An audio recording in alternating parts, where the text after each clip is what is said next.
जय श्रीराम. श्री ब्रह्मचैतन्य गोंदवलेकर महाराज यांच्या प्रवचने या पुस्तकातील आज 21 मेचं प्रवचन. अट्टाहासाने नामस्मरण करावे.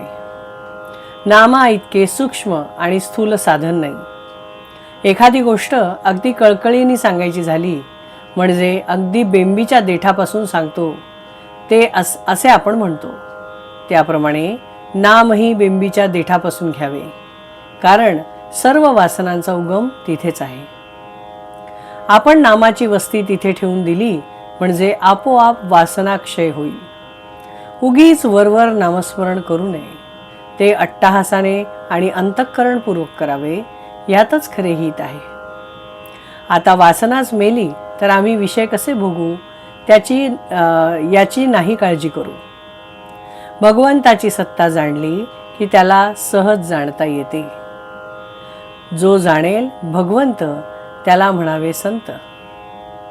आपण खेड्यात गेलो की तिथले सभ्य आणि प्रतिष्ठित कोण याची चौकशी करतो.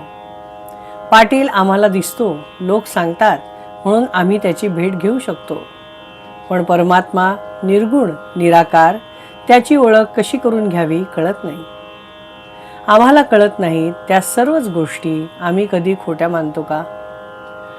आपल्याला असणारी तळमळ ही भगवंताची म्हणजे पूर्णत्वाची तळमळ आहे. नास्तिकाचा सुद्धा पूर्णत्वाकडे ओढा असतो. तेव्हा या तळमळीचा भगवंत हेच औषध आहे. कोणतीही गोष्ट तळमळी वाचून चांगली होत नाही.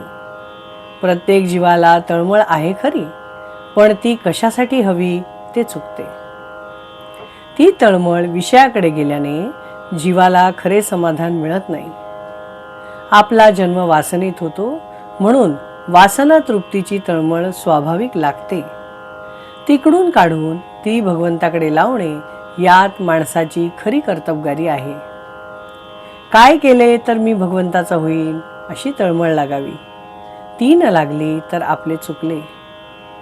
वासनेच्या मागे जाणारी तळमळ भगवंताकडे लावण्यासाठीच सगळे साधन आहे. तळमळ निर्माण झाली की भगवंत हात देतो. जगामध्ये असे कोणतेही दुःख नाही की जे भगवंताच्या आनंदाला विरजण घालील. प्रत्येकाला आनंद पाहिजे. आनंद हेच भगवंताचे स्वरूप आहे. म्हणून मुळामध्ये असलेली गोडी आपण अभ्यासाने वाढवावी. भगवंत जर आपले मूळ स्वरूप आहे तर मग त्याचा अभ्यास करण्याचे काय प्रयोजन? तर त्याचे कारण हेच की आपल्याला भगवंताची विस्मृती झाली आहे.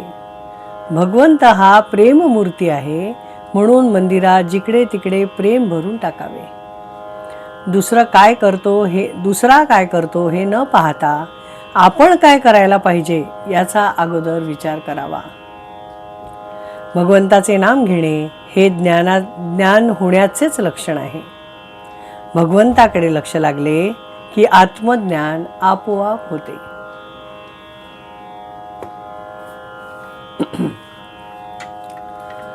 हम नामस्मरण करते हैं. मैंने बहुत बार ये देखा है कि नामस्मरण करते ही 30 सेकंड 40 सेकंड में सब अलग अलग विषय हमारे दिमाग में आते रहते हैं और हमें उसे कंट्रोल करना मुश्किल ही नहीं, नामुमकिन है.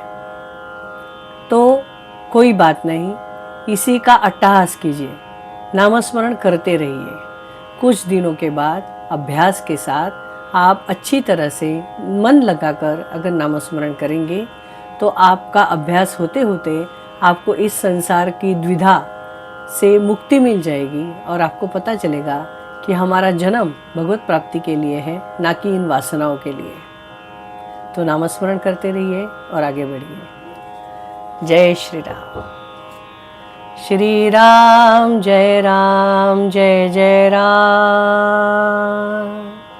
श्री राम जय राम जय जय राम. श्री राम जय राम जय जय राम. श्री राम जय राम जय जय राम. श्री राम जय राम जय जय राम. जय श्रीराम.